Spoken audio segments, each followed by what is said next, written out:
Merci beaucoup d'être venu ce soir à la rencontre de notre nouvelle députée Caroline Jadon, qui est notre députée depuis le 7 juillet dernier.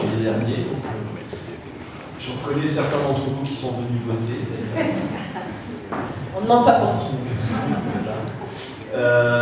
Donc voilà, je voulais lui laisser la parole, mais la remercier très chaleureusement en mon nom et en votre nom, au nom de la communauté française, d'être venu nous voir à Thessalonique aujourd'hui, d'avoir passé la journée ici.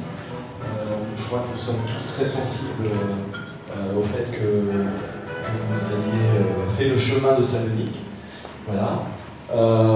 Donc vous avez pu déjà parler avec un certain nombre de nos compatriotes qui sont là. Je pense que ceux qui viennent du plus loin, c'est Larissa. Alors peut-être qu'il y a voilà.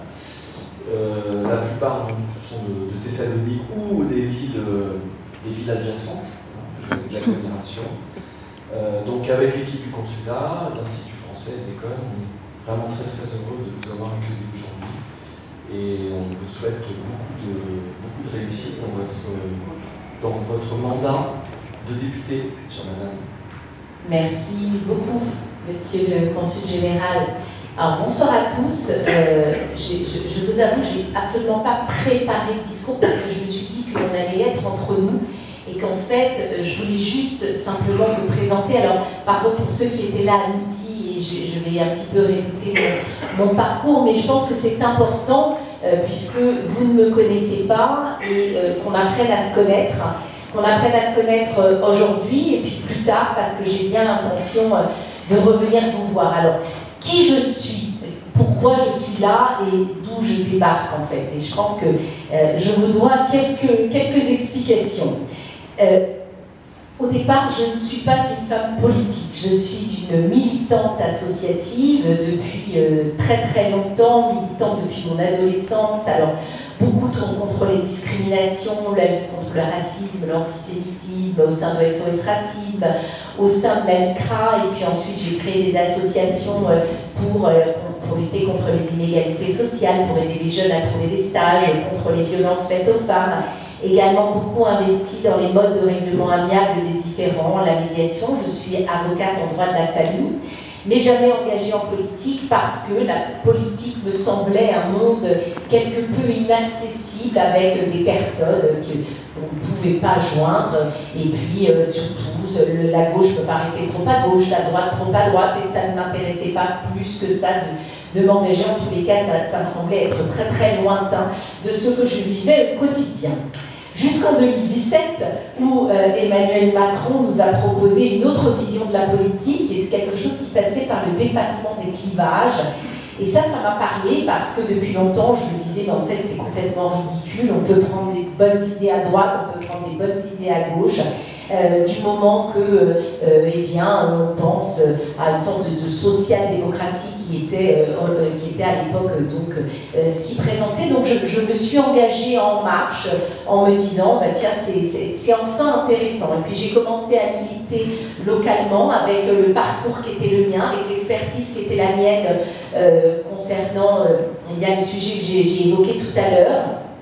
Et puis également avec mon expertise comme avocate en droit de la famille, donc à l'époque à Paris 18e, et puis j'ai pris une place un peu plus importante, et puis j'ai commencé aussi à avoir des contacts avec des ministres, quelque chose qui apparaissait complètement impossible à l'époque, avec Jean-Michel Blanquer, avec lequel j'ai travaillé sur son think tank, et notamment la laïcité, avec Marlène Schiappa, sur les violences faites aux femmes, et puis on m'a proposé de me présenter sur les listes des municipales, sur les listes régionales. On s'est pris des beaux gadins, mais ça nous a rendus plus forts. Mais je n'avais pas l'idée de me présenter comme députée jusqu'à un jour, d'un vendredi matin, je m'en souviens, comme si c'était hier. Stanislas Guerini m'a appelé. Donc Stanislas Guerini dirigeait à l'époque le parti En Marche, qui est devenu Renaissance. Il m'a appelé ce jour-là, il m'a dit, et il était député de la 3e circonscription de Paris à l'époque. Et donc il me dit, voilà, je sors d'un rendez-vous avec Emmanuel Macron, Et puis, il m'a dit que j'allais être ministre. Donc, je vais être possiblement ministre. En fait, je vais être ministre. Et j'ai besoin de quelqu'un que je vois bien à l'Assemblée nationale. Est-ce que tu accepterais de partir avec moi dans cette aventure et d'être ma suppléante? Et donc, on est vendredi matin, je vais partir avec mon mari pour le week-end, je suis en train de faire mes cours, je lui dis « Ok, est-ce qu'il y a quelque chose pour s'asseoir ?» Je ne m'y attendais pas du tout.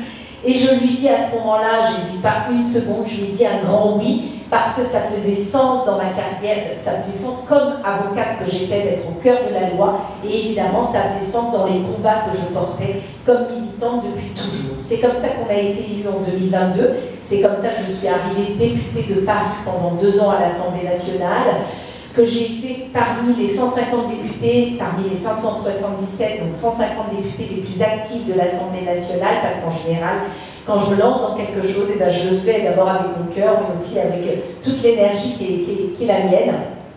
Donc j'ai porté beaucoup de textes sociétaux, des textes qui touchaient à mes expertises précédentes, concernant les femmes, concernant les mineurs, concernant la haine en ligne, le harcèlement, et puis évidemment la lutte contre l'antisémitisme qui est mon dada, et qui est plus que ça, et qui doit, à mon sens, nous concerner tous ensemble, parce que c'est aussi ça parle à notre humanité. Lorsque dans les rues d'Amsterdam, eh bien, on se livre, il y a quelques jours, à une chasse aux Juifs, c'est quelque chose que nous ne pouvons pas accepter, et peut-être que ça fait encore plus sens ici, aujourd'hui à Thessalonique, quand on sait que 97% des Juifs de Thessalonique en 1943 ont été exterminés. Je pense que nous devons avoir conscience de ce qui est en train de se passer en Europe et dans le monde. Cette résurgence de la bête immonde, c'est aujourd'hui et c'est maintenant, et c'est à nous de le combattre au jour le jour, au quotidien. Donc la lutte contre l'antisémitisme, ça c'était mon petit côté aussi militant, mais j'y tenais parce que ça fait vraiment sens ici. Donc lutte contre l'antisémitisme, et puis donc de 2022 à 2024, et puis en 2024 arrive la dissolution. Alors dissolution qu'on apprend à la télé comme vous, hein, on n'était absolument pas au courant. Je vais même vous confier que Gabriel Attal, à l'époque Premier ministre, l'a appris seulement 1h30 avant. Donc vraiment, personne n'était au courant. Nous apprenons que cette dissolution a lieu à 21h. À minuit, nous ne sommes plus députés. Donc il faut imaginer à quel point c'est violent. L'équipe, et d'ailleurs j'en profite, l'équipe, vous avez Aline devant moi, Aline Lévesque qui est mon bras droit, parce qu'on ne peut pas être député sans avoir une équipe derrière soi qui est juste magnifique. Aline fait partie de cette équipe. Aline, elle travaille à mes côtés depuis 2 ans, et c'est parfois à elle que vous pourrez avoir affaire, et je voudrais ici la remercier. Merci Aline pour tout ce que tu fais. J'ai envie qu'on l'applaudisse en fait. Donc on apprend la dissolution, l'équipe, on est obligé de la licencier, on doit partir des bureaux et on doit repartir tout de suite en campagne. Donc moi je repars avec Stanislas Guérini comme député de Paris, et puis je ne me sens pas très à ma place parce que je repars en tant que suppléante, et puis je sais qu'on va avoir beaucoup de mal à gagner, et puis surtout on me dit que ça risque d'être dangereux pour moi, pour ma personne, avec les combats que j'avais menés précédemment. On me dit tiens, on va peut-être penser à un garde du corps, et puis il y a des tractations avec la mairie du 17e, et puis j'arrive, donc on est le mardi matin, j'arrive à l'Assemblée nationale, et là je dis à mon équipe, les gars, franchement, est-ce que le jeu en vaut la chandelle? Et au moment où je me pose la question, vous voyez comme la vie est faite, il y a mon portable qui sonne, et on me dit, est-ce que tu veux pas te présenter comme candidate dans la 8e circonscription des Français de l'étranger? Et là, je dis, mais c'est une plaisanterie. Et on me dit, non, tu es la seule à pouvoir battre Meyer Habib. J'ai dit, ok, je vais réfléchir, laisse-moi juste 1 heure, je raccroche. Et vous savez, quand en fait, le corps parle, j'étais pas bien, je faisais un peu la tête, etc. Et d'un coup, j'ai le sourire jusque-là, et je me dis, mais évidemment que c'est là où est ma place, évidemment que je dois y aller, et évidemment que je vais y aller. Et c'est comme ça que je me suis présentée dans la 8e circonscription des Français de l'étranger, et que j'ai gagné. J'ai gagné parce que je pense que d'abord j'y suis allée avec mon authenticité, j'y suis allée avec ma sincérité, j'y suis allée avec la volonté de bien faire, la volonté de me rendre utile, comme je l'avais été comme députée de Paris, d'être dans une continuité. et d'être aussi celle qui porte un message qui est de dire un député, ça doit être quelqu'un, c'est pas simplement une fonction, c'est une personne qui va à l'encontre, à la rencontre des personnes pour se rendre utile, comme un avocat en fait se rend utile dans le cas des dossiers. Eh bien là c'est une échelle supplémentaire et c'est pouvoir vous rencontrer pour pouvoir intervenir dans la mesure de mes possibilités comme députée. Et puis ça a été une campagne très très difficile, un peu à la Trump, hein, parce que je me suis pris beaucoup de calomnies, mais j'y suis allée, j'y croyais. Il y avait une petite musique ou une petite voix dans la tête qui disait bah, tu vas y aller et puis tu vas gagner. C'est comme ça. Et depuis que j'ai été élue députée, il me tient à cœur d'aller dans tous les pays de la circonscription. Donc, alors les pays de la circonscription, on me l'a demandé ce soir, donc je le répète, il y a évidemment donc, la Grèce, il y a l'Italie, il y a la Turquie, il y a Chypre, il y a Malte, il y a Saint-Marin, il y a les territoires palestiniens, il y a Israël évidemment, donc le Vatican, je crois que j'ai rien oublié. Et donc, il me tient à cœur vraiment d'aller dans tous les pays, parce que vous voyez, par exemple, j'étais à Chypre en septembre, j'ai commencé par Chypre, et à Chypre, ils m'ont vu, ils m'ont dit « Waouh, mais on n'a jamais vu de député de notre vie ». Ils étaient assez épatés, en fait, que je puisse me déplacer, mais ça me paraît tellement naturel. Tout ça pour vous dire quoi?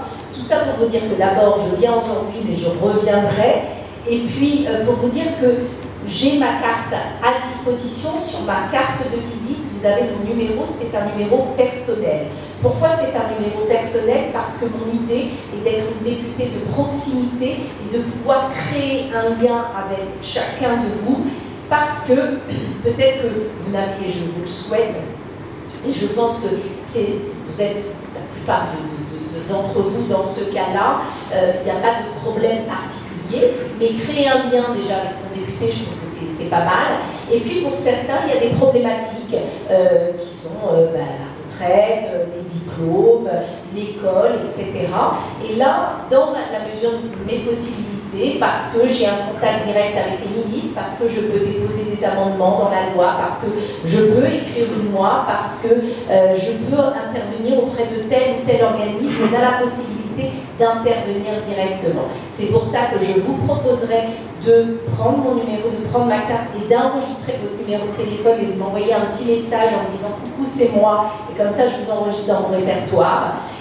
Voilà, c'est comme ça que j'estime qu'on doit être quand on est député. C'est la fonction aujourd'hui qui est la mienne. C'est un grand honneur d'être parmi vous ce soir et je vous remercie infiniment pour votre accueil.